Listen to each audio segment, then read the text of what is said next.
Welcome everybody to Speed Bump. It's time. Pinball Quest. Pinball Quest. Pinball Quest. We got 5 here. Where we're going to be pulling dude's audio. There it is. You're going to tell me about Pinball Quest. Somebody who's wholly unfamiliar with it. That's me. It's pinball, but it's got an RPG mode, and we're going to be playing the RPG mode. You have to battle the forces of evil on 6 boards. It's got like a moderate leveling system and items that you get, and it's actually really cool. Cool. You want me to get them fired up?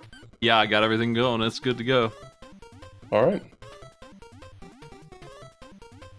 Let's hit it.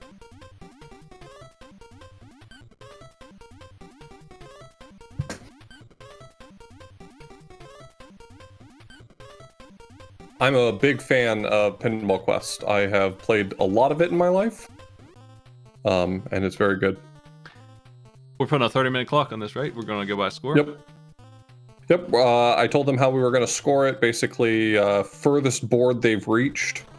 There's like objectives on each board that they have to figure out. I gave them the manual. The manual does explain in detail the first few boards, at least, on exactly what you're supposed to do. So if they wanted to take a look at that, they might have a little bit better clue what's happening. If I'm not mistaken, this first part, they've got to reveal a ghost and then hit him with the ball. I mean, the character is the ball, so like you interact with people by hitting them with a pinball. You look like you're on the ball. Hate it.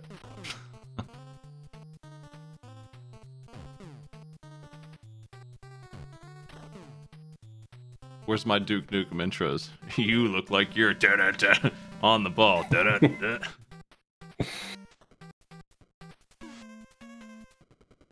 The thing that makes this game really tricky is that once they do make it on to like later boards, you can fall back to previous boards. Like it's really, really easy to lose progress in this game. So, you know, we might see some people get fairly far. I wouldn't be surprised if we saw boards 3, 4, maybe even 5.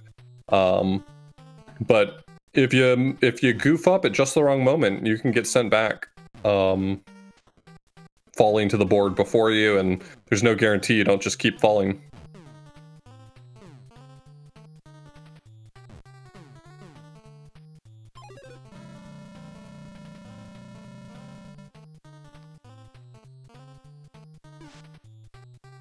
Do I get any more orb puns? If You're gonna have to make them yourself. Oh, damn.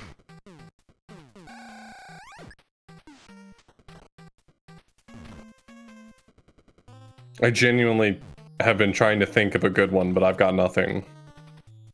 I'm gonna look up the 26 best sphere jokes. Oh, great. Let me see if my virus scanner goes off when I click this site. So Moonberry has revealed the Skeleton King. I think you have to hit him 3 times and he'll reveal a key that will take you out of this first board. Alright, the #1 joke on this thing. Okay. The only thing flat earthers fear is sphere itself.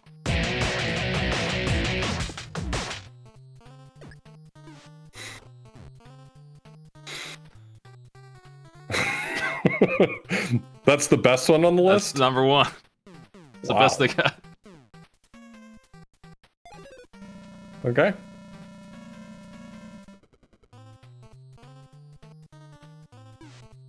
A giant globe fell on my son's face. He's in the hospital with sphere injuries. That's very far away from being a good one. It's not even close. Okay, well, I'm seeing how these are graded, and that makes sense now, that was the best one they had.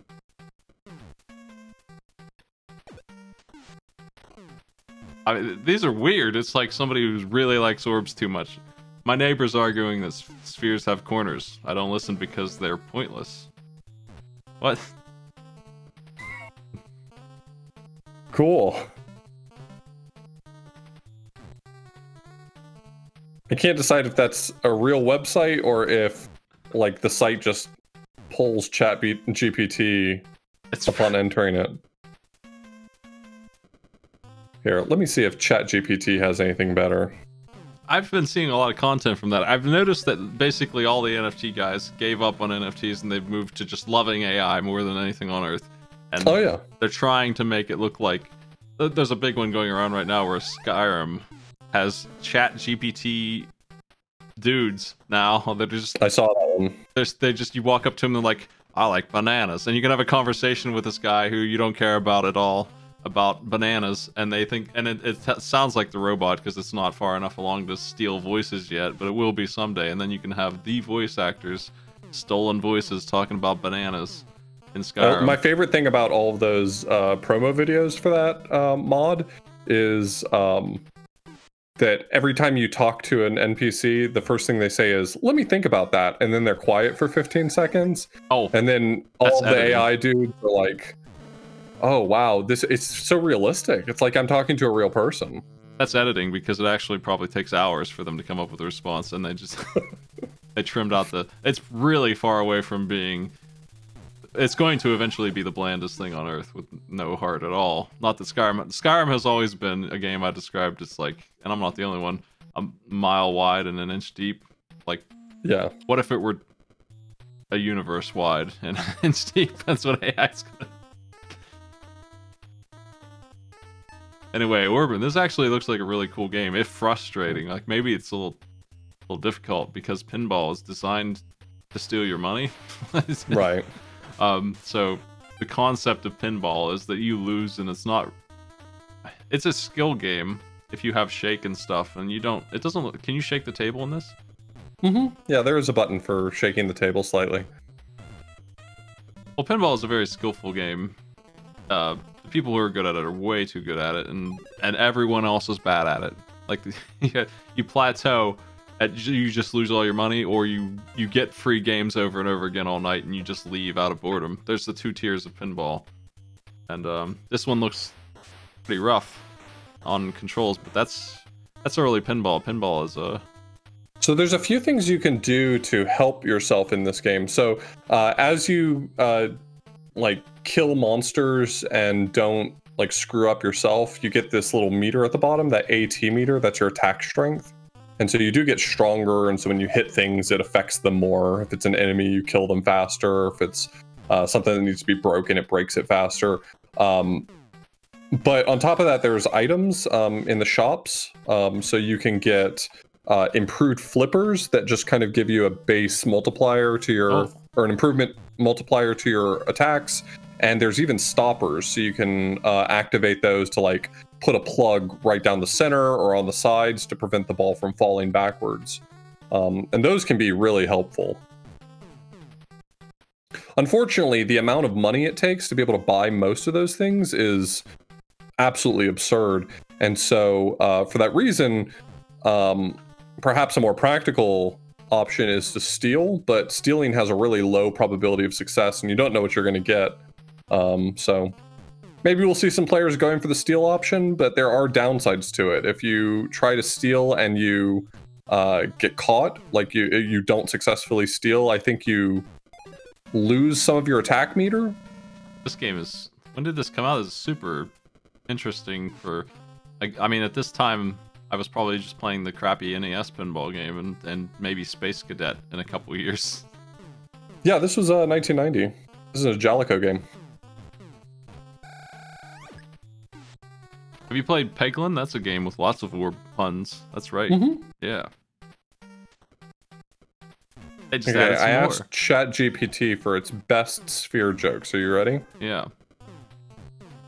Why did the sphere go on a diet? Because it wanted to be well-rounded. Oh.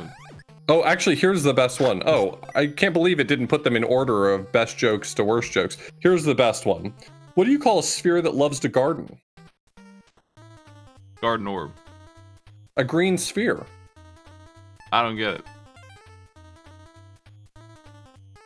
AI is the future, Smite. If you're not ready to go along with it, then you're going to be left behind. Yeah, I gotta open my mind. I just gotta pretend it's funny. That's just like, that's the future.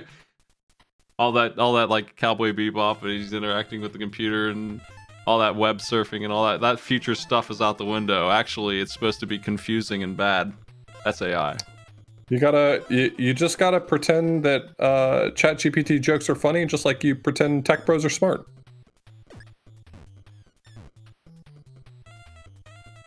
But Peglin just added ball work. You can have ball work as armor. Ball work? Oh, Yeah. Okay. Yeah, that one took me a second. Yeah. That one's a good one. I'm not sure if that strat works or not yet. I didn't personally get it to pull off, but it seems like you could. You could get enough ball work to survive the day. Actually, I stacked the something. There's like a broccoli item or something that gives you a bunch of damage out the gate, and you can keep scaling it. And I was hitting for 20k. I won Crucible 12 finally.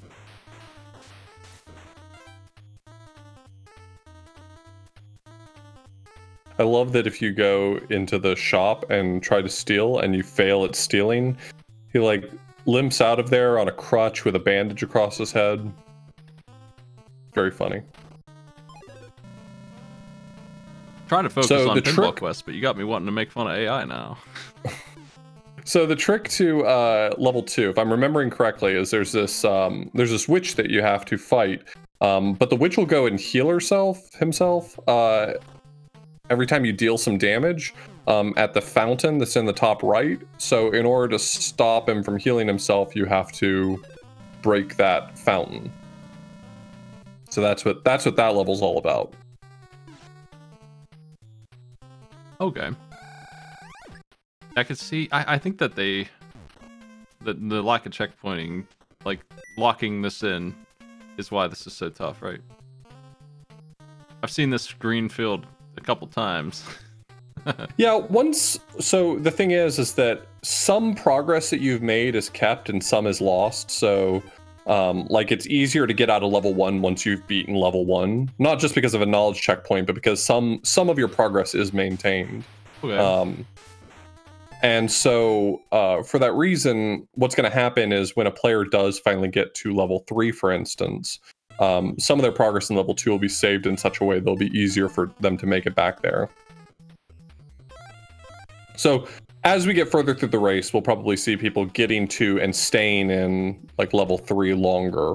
But yeah, this does not pull punches. It's janky and challenging, a frustrating combination sometimes.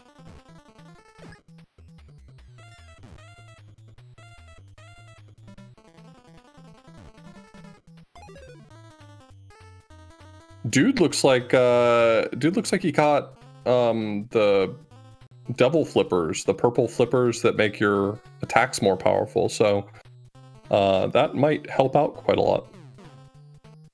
The world's first pinball fantasy. There is a small downside to devil flippers, however, is that in exchange for them being ludicrously strong, sometimes they don't listen to you. So you'll go to flip one of the flippers and it will just not move for a second. Oh, jeez. So there's downsides to how strong it is. The kind of power-ups you were talking about where they stop the ball from going down the center and things like that are on real pinball tables. Mm-hmm. Yeah, there's like stoppers on the sides. I don't play a lot of pinball. I've never seen one with a stopper in the middle, but this game does have them as items that you can either purchase or steal. Pinball is very creative with the engineering to make a lot of that happen is very neat. And one of the ones that, like, the Black Knight, you might have heard that badass song and some of the song clips. That one is a table that has something called Magna Save, where a magnet can be turned on if you have the item, and it just sucks the ball over to where the magnet is and it holds it there for you instead of going down the pit. Oh, wow. They have stuff like that on these tables. Pinball's pretty interesting because they're all different. These days, the modern ones, they use a lot of LCD screens and stuff that I think is less interesting than the mechanical genius of the 90s. The Twilight Zone table was pretty wild. If you wanted to check out one just for the mechanical know-how of it.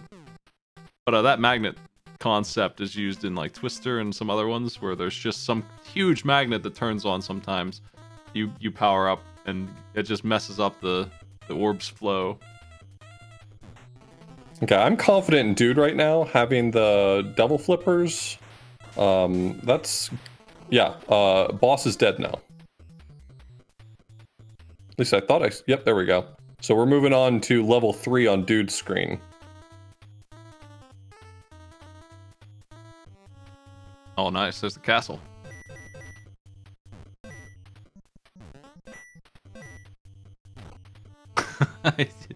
Is that good? Yep, he's gonna carry the ball up to the top half. Is he waiting for the... Okay, he's waiting for the cart. Yep.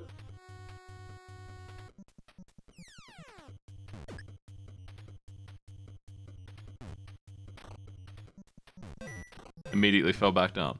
Immediately. Straight back down the hole. And then killed the guy who would... Unbelievable. Killed his friend.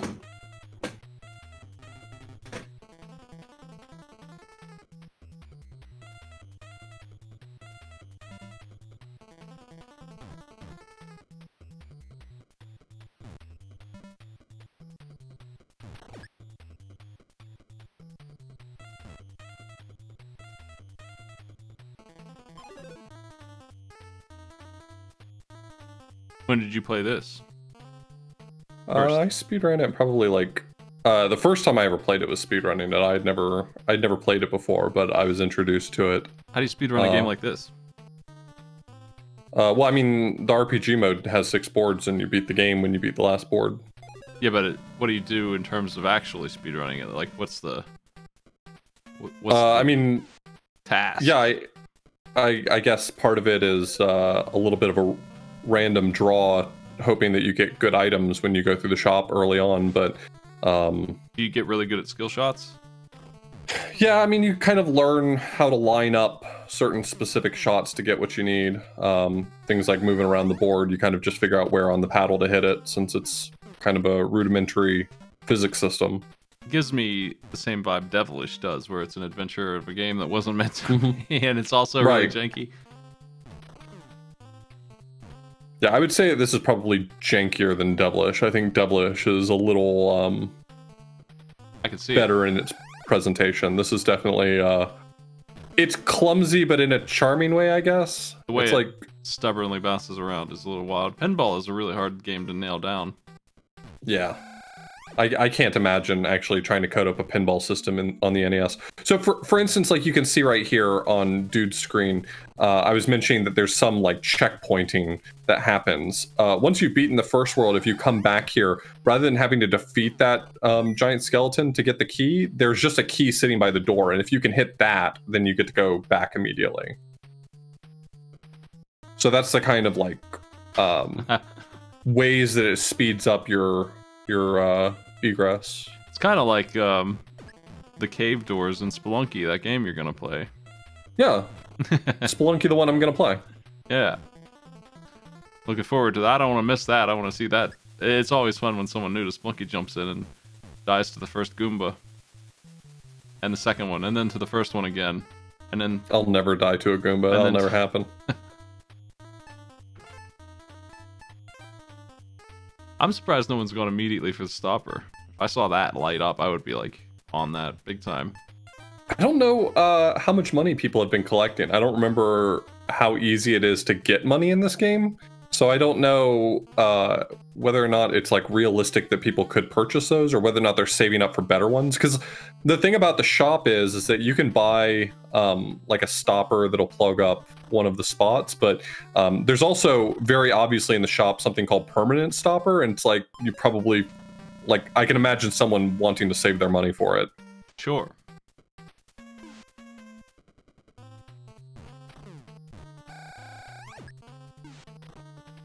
Me and Maddie played Monster Bash at par, and we won so many times that we just gave up and gave our quarters and our turn to some kids that were waiting.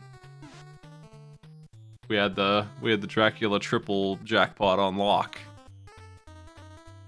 The ball's not glitching through walls. When you get knocked back a floor, the ball starts at the top of the screen, but it always falls back down to the bottom of the screen.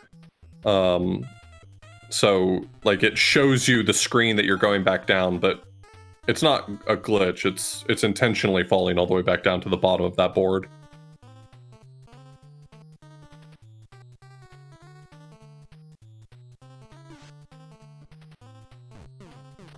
I don't think I've seen very many. It's kind of like a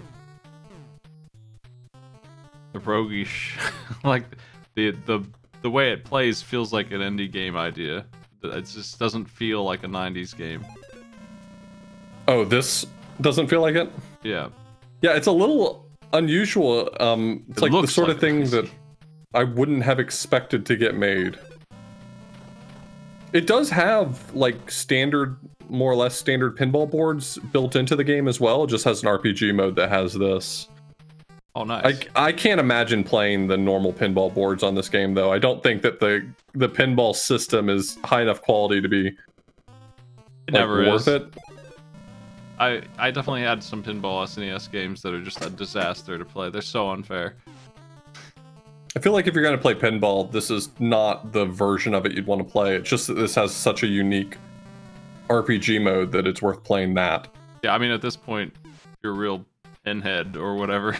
Like, you would just get the tables themselves, the real ones, in a simulator. I mean, at this period in time, were there good simulations of pinball? Like, I mean, oh yeah. Was the black box pinball any good? Pinball Arcade had my favorite tables, and then licensing took them away, but they didn't take them from me because I already owned them. So, I don't know if you can still get Medieval Madness anywhere, but that is my #1 table, and then there's some other really good ones. That was around in the 90s? Yeah, I think so, late 90s, yeah. It has voice actors from the 90s too on it. Interesting. The Black Knight is one of the Mortal Kombat voice actors. Regular. FX and Arcade are the two pinball games I've seen that have real tables that do a really good job emulating them. Like, you're gonna do way better on the emulator. You're gonna go to the real table in real life and you're gonna be like, ah yes, I used to be a wizard at this one, and then you're gonna get crushed. But honestly, if you know the rules of the table, that helps so much, the knowledge of how to get those extra balls. It's almost like a good study tool. Yeah, that alone will put you big time over the top, because you don't have the manual with you when you're at a bar just playing the table. You don't know what all those lights do. If you're playing Medieval Madness and you know how to unlock the gates and how to get all the extra balls, you can really score big time. And even if you mess up a bunch, there's a big difference between messing up with 4 extra balls and messing up with none. How did you learn how to play pinball tables in that era? Like, I mean, I don't know exactly how people play pinball. Do you just like learn from doing, or was there ways to like study pinball tables before you went and played? If you pay a lot of attention to what's going on, the lights are usually pretty good at telling you what it is, but it's overwhelming. And when you're in like an arcade, you have access to like 50 of them, so you probably aren't playing the same one over and over again either. I've just never really been into pinball. I imagine if I played more of it, I would get more into it, but... Yeah, if you play the same one a bunch and you start to notice that if you go up that ramp 6 times, multi-ball strikes in, like... And they have pretty similar lingo, like it's pretty... They say ball captured, that means you do that a couple times, and on like usually the 3rd time, multi-ball happens, which means that 3 balls come on the screen, and until 2 of them go away, you're effectively immortal and you can just get 1 billion points, and everything else is turned off in the meantime. So that's a pretty common one. That's almost every time you can always see that function. So you would be looking for that, and you'd be trying to figure out how to activate it on this table. And yeah, there probably is a... I mean, certainly you can look up the manual now of each table and learn what each trail does, because they have them. I don't know. I don't know if people usually hand those out. I think bars don't. Not only because that's weird and complicated, but also they want you to lose, so you spend more money. Sure. I don't know that they were ever really a big moneymaker thing, though. They're very hard to maintain, and they need a lot of work. So like, they probably are there to get you. You know, it's just like this bar has a pinball table, and you can get drunk and play pinball, and they care more about selling the drinks than making money on the pinball table. Dude made it back to the 3rd floor, and this time he's not messing around. He's holding the flippers up, ready to catch the ball. I think this is still the furthest I've seen anybody be.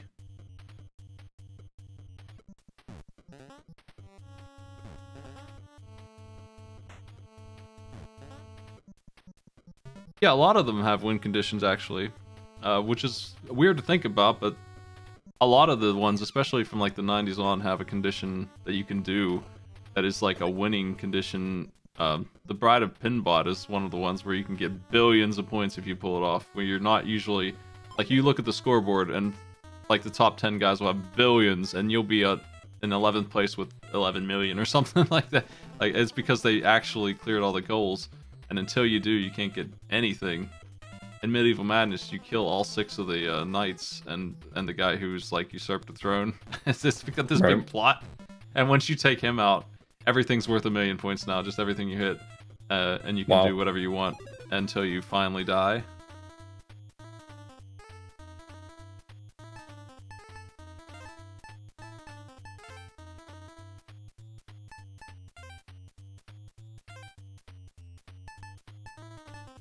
All right, we're at 25 minutes, 5 minutes left to go. I like the tables. Dude has definitely made it the furthest, getting to the end of board 3. Yeah, hasn't beaten it yet, but this is a tough one. It's really annoying. I hate how slow it is. Yeah, it bounces off of nothing as a joke on the way down. We're back here in the fields of the beginning of the game once again. This is a tough one to stand.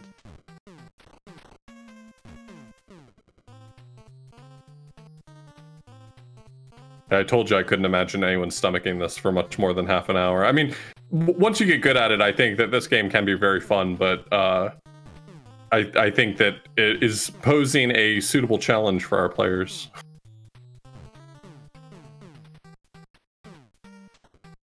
We may have finally found their kryptonite. Yeah, I don't think anyone made it past where Dude's been. Most people are stuck in the castle. I think Dude's the only one who's made it to board 3, if I'm not mistaken. Yeah, if board 3 is that the blue one, castle, yeah.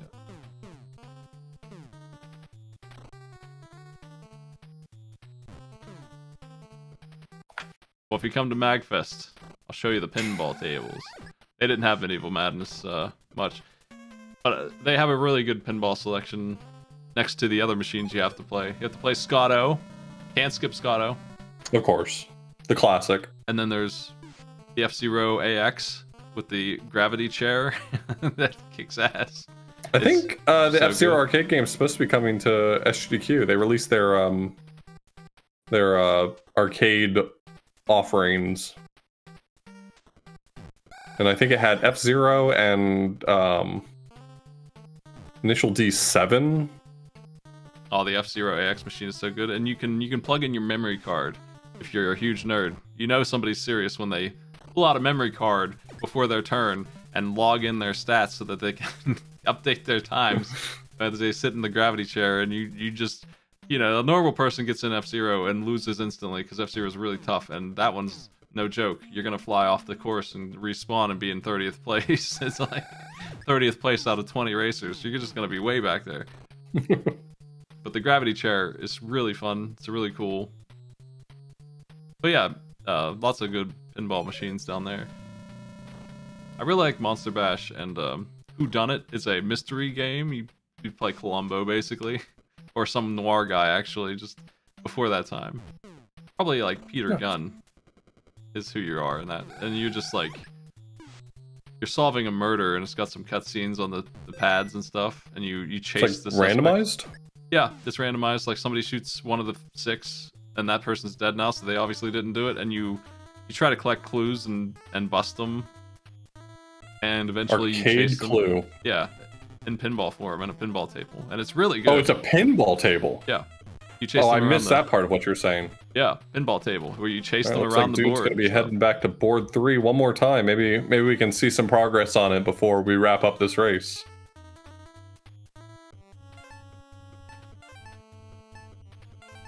We got perm stop. Does that work? How do you use that? It just permanently blocks the side alleyways. Oh, cool.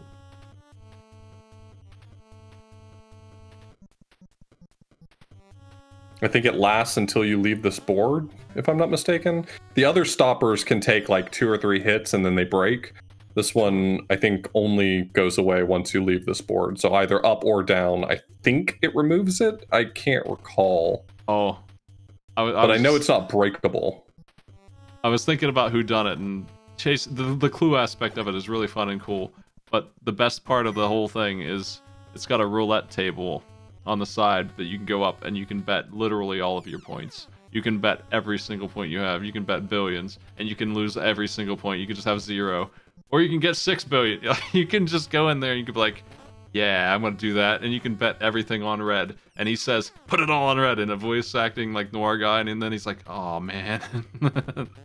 It rules. It's so good to be playing that against your friends and losing all of your points after 3 orbs. Darn. Oh, the permanent stopper can be reused on different boards. I thought that it was a one-time item for the board that you were on, but that's just an item that sits in your inventory infinitely. I looked it up in the manual.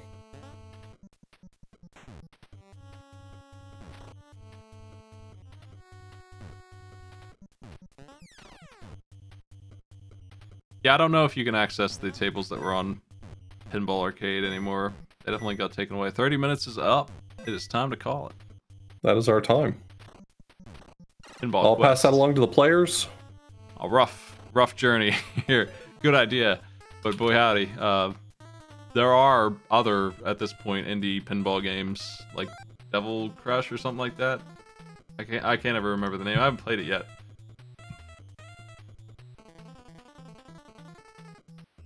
That are like more modern and actually play pretty well. Demon Still. Yeah. That's it. I need to get in on that. Let me take a look at the scores we got here. What do we got? It's going to be mostly 2s and 3s, I think, pretty much across the board. Oh yeah, okay. Everyone got 2 except for Dude, who almost beat 3. That was our score. Yeah, Alpha Blues, thanks for Impressive showing me. work nonetheless. Yeah, thanks for showing me Pinball Quest. I will check out your speed run. Oh yeah. Later. Thanks for joining me.